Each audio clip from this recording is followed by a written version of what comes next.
नमस्कार दोस्तों, आज जो अपन बात करने जा रहे हैं उस सीरीज के टॉपिक के बारे में बात करने जा रहे हैं, श्रृंखला के टॉपिक के बारे में बात करने जा रहे हैं। तो सीरीज के टॉपिक से हर एग्जाम में कम से कम 3-4 क्वेश्चन आते हैं, वो चाहे कोई भी एग्जाम हो, क्योंकि ये जो पार्ट है ये रीजनिंग में भी आता है, तो ये पार्ट मैथ में भी आता है। तो सीरीज के टॉपिक में सबसे पहले अगर अपन बात करते हैं तो सबसे पहले जो सीरीज आती है वो विषम संख्या की सीरीज आती है, यानी कि ओड नंबर की सीरीज आती है। तो विषम संख्या की सीरीज आती है, तो विषम संख्या की सीरीज में और मैं आप लोगों को बताऊं तो क्या बताऊंगा कि सबसे पहले जैसे 1 आ गया, फिर 3 आ गया, फिर 5 आ गया, फिर 7 आ गया, फिर 9 आ गया, फिर 11 आ गया, और फिर अगर अगला पद पूछ ले जाए दोस्तों तो 1 3 5 7 9 11, तो अगला पद पूछ लिया जाए तो अगला पद जो आ जाएगा वो कितना आ जाएगा, 13 आ जाएगा, क्योंकि यहाँ पे बात हुई है वो विषम संख्या की बात हुई। उसके बाद में आगे जो सीरीज आती है वो किसकी आती है, सम संख्या की सीरीज आती है। तो इसका मतलब इवन नंबर की सीरीज आती है। तो सम संख्या की सीरीज जो आती है, तो जैसे अगर दोस्तों 2 आ जाए, 4 आ जाए, 6 आ जाए, 8 आ जाए, 10 आ जाए और 12 आ जाए और अगला पद पूछ लीजिए, तो इसका मतलब 2 समय, 4 समय, 6 समय, 8 समय, 10 समय, 12 समय, तो अगला जो सम संख्या आएगी वो कितनी आएगी, 14 आएगी। इसके बाद में अगर बात आ जाए वो विषम संख्या की बात आ जाए, उसकी सॉरी अभाज्य संख्या की बात आ जाए, तो इसका मतलब अभाज्य संख्या की सीरीज के बारे में बात करें तो अभाज्य संख्या के बारे में बात करें तो अभाज्य संख्या में 2 आ जाएगा, क्योंकि दोस्तों सबसे छोटी अभाज्य संख्या जो होती है वो क्या होती है, 2 होती है। 2 के बाद में 3 आ जाए, फिर 5 आ जाए, फिर 7 आ जाए, फिर उसके बाद में 11 आ जाए, तो अगला पद पूछ लिया जाए तो 2 अभाज्य है, 3 अभाज्य है, 5 अभाज्य है, 7 अभाज्य, 11 अभाज्य, तो अगली जो अभाज्य संख्या जो आ जाएगी वो कितनी आ जाएगी, 13 आ जाएगी। उसके बाद में जो बात आती है वो भाज्य संख्या की बात आती, यानी कि कंपोजिट नंबर की बात आती। तो इसका भाज्य संख्या की बात आती, तो भाज्य संख्या की जो सीरीज है तो 4 आ जाए, जैसे 6 आ जाए, फिर 8 आ जाए, फिर 9 आ जाए और फिर अगला पद 10 आ गया, फिर उससे अगला पद पूछ ले जाए। तो दोस्तों 4 आ गया, 6 आ गया, 8 आ गया, 9 आ गया, 10 आ गया, तो अगला पद पूछ ले जाए, तो अगला पद जो है वो कितना आएगा, 12 आएगा, क्योंकि ये सारी की सारी जो संख्या है वो क्या है, भाज्य संख्या। तो इस तरीके से सम संख्या की सीरीज, विषम संख्या की सीरीज, भाज्य की और अभाज्य सीरीज की संख्या की सीरीज, तो ये बेसिक 4 सीरीज तो ये बेसिक होगी दोस्तों।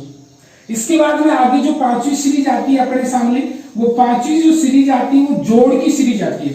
और जोड़ की सीरीज में क्या होता है कि कुछ भी जोड़ दिया जाता है और कुछ भी क्या कर दिया जाता है, घटा दिया जाता है। तो इसमें कुछ भी जोड़ दिया जाता है और कुछ भी घटा दिया जाता है। तो वो किस तरीके से किया जाता है कि जैसे अगर अपने पास 5 आ गया, फिर 6 आ गया, फिर 8 आ गया, फिर 11 आ गया, फिर जो अपने पास जो है वो 15 आ गया और फिर अगला पद पूछ लीजिए। तो दोस्तों 5 आ गया, 6 आ गया, 8 आ गया, 11 आ गया, 15 आ गया, फिर अगला पद पूछ लिया गया। तो यहाँ पे जो +1 हुआ, क्योंकि 5 + 1 कितना हो गया, 6। फिर यहाँ पे जो है +2 हुआ, क्योंकि 6 और 2 कितना हो गया, 8 हो गया।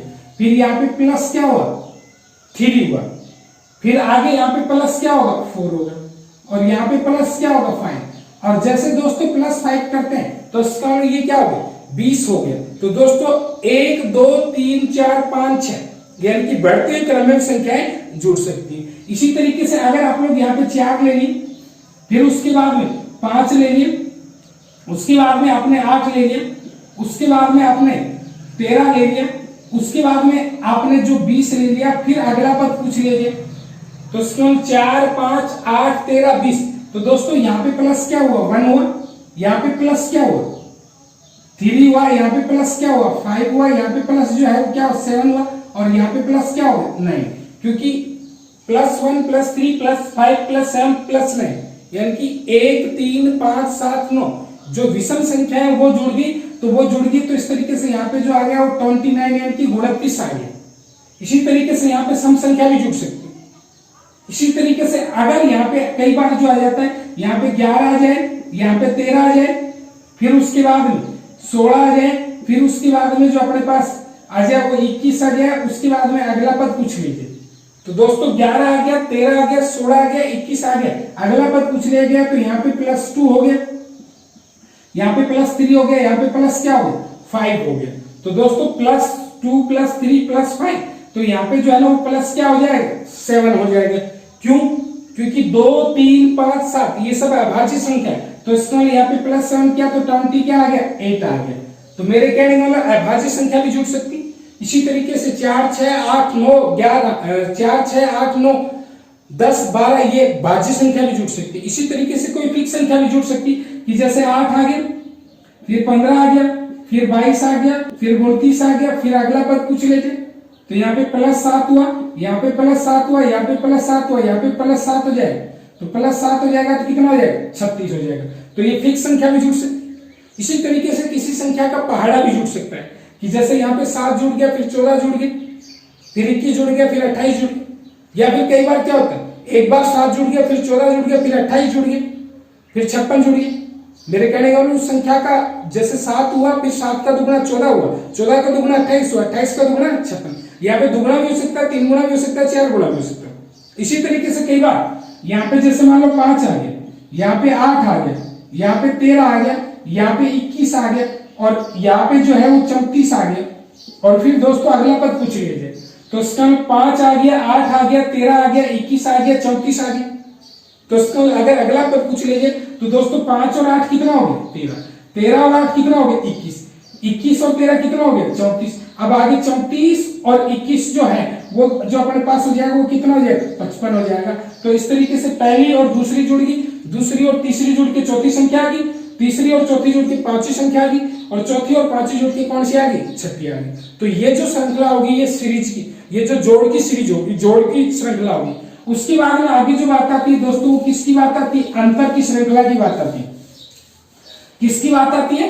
अंतर की श्रृंखला की बात आती है। तो जो अंतर की श्रृंखला है, अंतर की सीरीज है, वो किस प्रकार से आएगी कि जिस प्रकार से आपने जोड़ में देखा है कि कोई भी फिक्स संख्या जुड़ सकती है, तो यहाँ पे कोई भी फिक्स संख्या क्या हो सकती है? घट सकती है।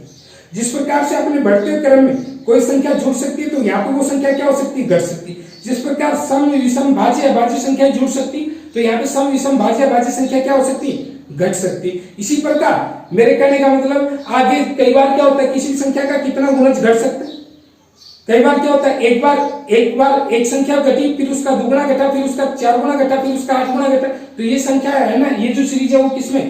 अंतर में आ जाती है। कि जैसे अपने बोल दीजिए कि 50, फिर उसके बाद में 49 बोल दिया गया, उसके बाद में 47 बोल दिया गया, उसके बाद में 44 बोल दिया गया, उसके बाद में 39 बोल दिया गया, फिर अगला पद पूछ लीजिए।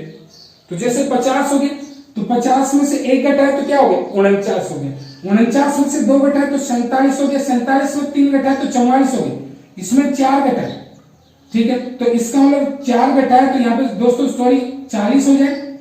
तो आगे जो अपन घटाएंगे वो कितना घटाएंगे? 5 घटाएंगे, और 40 में से 5 घटाए तो कितना हो गया? 35। आगे जो आता है इसमें कि जैसे अपने पास यहाँ पे जो अपने पास 66 आ जाए, यहाँ पे कितना आ जाए? 66। 66 के बाद में दोस्तों 62 आ जाए, ठीक है। 62 के बाद में दोस्तों आगे जो आ जाए वो कितना आ जाए? 56 आ जाए। 56 के बाद में दोस्तों आगे जो आ जाए वो 48 आ जाए। फिर अगला पद पूछ लीजिए। तो 66 आ गया, 62 आ गया, 56 आ गया, 48 आ गया, और अगला पद पूछ लीजिए। तो यहाँ पे जो आपने घटाया वो कितना घटाया दोस्तों? 4 घटाया। फिर यहाँ पे जो घटाया वो आप लोगों ने कितना घटाया? 6 घटाया। फिर यहाँ पे जो घटाया आप लोगों ने 8 घटाया। तो आगे जो घटेगा वो कितना घटेगा? 9। तो किसके अकॉर्डिंग? जो भाज्य के अकॉर्डिंग, यानी कि ये भाज्य संख्या के अकॉर्डिंग घटाया तो कितना हो गया? 9। क्योंकि 4, 6 और 8 के बाद में अगली जो भाज्य संख्या आती है 9। तो जैसे 48 में से 9 घटाए तो इसका मतलब क्या आ गया? 39 आ गया। लेकिन दोस्तों अगर 39 ऑप्शन में नहीं हो तो उस स्थिति में जो अपन घटाएंगे वो यहाँ पे कितना घटाएंगे? 10, और 10 घटाएंगे तो इसका अपना जो उत्तर आएगा वो क्या आएगा? 38। तो इस तरीके से जहां पे ये भाज्य संख्या घटी है, इस तरीके से अभाज्य संख्या भी घट सकती है। इसी तरीके से कई बार जो आते हैं, जैसे ये 52 आ गए, ठीक है, उसके बाद में यहाँ पे 50 आ गए, उसके बाद में 46 आ गए, उसके बाद में 40 आ गए, और अगला पद पूछ ले। तो दोस्तों यहाँ पे 2 घटा, यहाँ पे 4 घटा, यहाँ पे 6 घटा, यानी कि सम संख्या घट रही, तो आगे कितना घटेगा? 8। तो यानी कि कितना आ गया? 32 आ गया। तो अगला पद पूछ ले जाए तो क्या हो गया? 32। तो जैसे यहाँ पे सम संख्या घटी तो विषम संख्या भी घट सकती है। इसी तरीके से कई बार जो आ जाता है वो क्वेश्चन क्या है कि यहाँ पे अगर मान लो अपने को 72 दे दिए, फिर यहाँ पे जो अपने को 59 दे दिए, ठीक है, यहाँ पे 72 दे दिया, फिर कितना दे दिया? 69 दे दिया, सॉरी 72, 69, फिर उसके बाद में अपने को जो दे दिया 63 दे दिया, उसके बाद में जो अपने को दे दिया वो कितना दे दिया? 54 दे दिया। और फिर अगला पद पूछ लीजिए। तो इसका 72 से 69 हुआ -3, फिर आगे क्या हुआ? -6 हुआ, फिर आगे क्या हुआ? -9, और फिर आगे जो हो जाएगा वो माइनस क्या हो जाएगा 12। तो ये 3 के पहाड़े में 3 6 9 12, तो इसका 12 माइनस क्या, तो यहाँ पे ये जो हो जाएगा वो कितना हो जाएगा 42 हो जाएगा, 42 हो जाएगा। इसी तरीके से कई बार कि जैसे अपने को 98 दे दीजिए, ठीक है, फिर 98 के बाद में अपने को जो दे दीजिए 94 दे दीजिए, 94 के बाद में अपने को जो 86 दे दीजिए, 86 के बाद में अपने को 70 दे दीजिए, फिर अगला पर पूछ लीजिए। तो दोस्तों यहाँ पे जो अपने पास कितना घटा, 4 घटा, फिर कितना घटा 8 घटा, फिर यहाँ पे कितना घटा 16 घटा, फिर यहाँ पे जो है ना वो 32 घटेगा। तो इसका हम 4 8 16 32, तो इसमें 32 घटा दिए, तो इसका हम जैसे 70 में से 32 घटाया, तो दोस्तों यहाँ पे जो आ जाएगा वो अपना कितना आ जाएगा 38 आ जाएगा, कितना आ जाएगा 38। तो मेरे कहने का मतलब पहले 4 का दुगना 8, फिर 8 का दुगना 16, 16 का दुगना क्या होगा 32। तो इस प्रकार से ये जो सीरीज हो जाती है वो अंतर की सीरीज हो जाती है। इसके बाद में इसके आगे अगले पार्ट के लिए मेरे चैनल देव कोचिंग क्लासेस सिंघाना को लाइक करें, शेयर करें, सब्सक्राइब करें। धन्यवाद।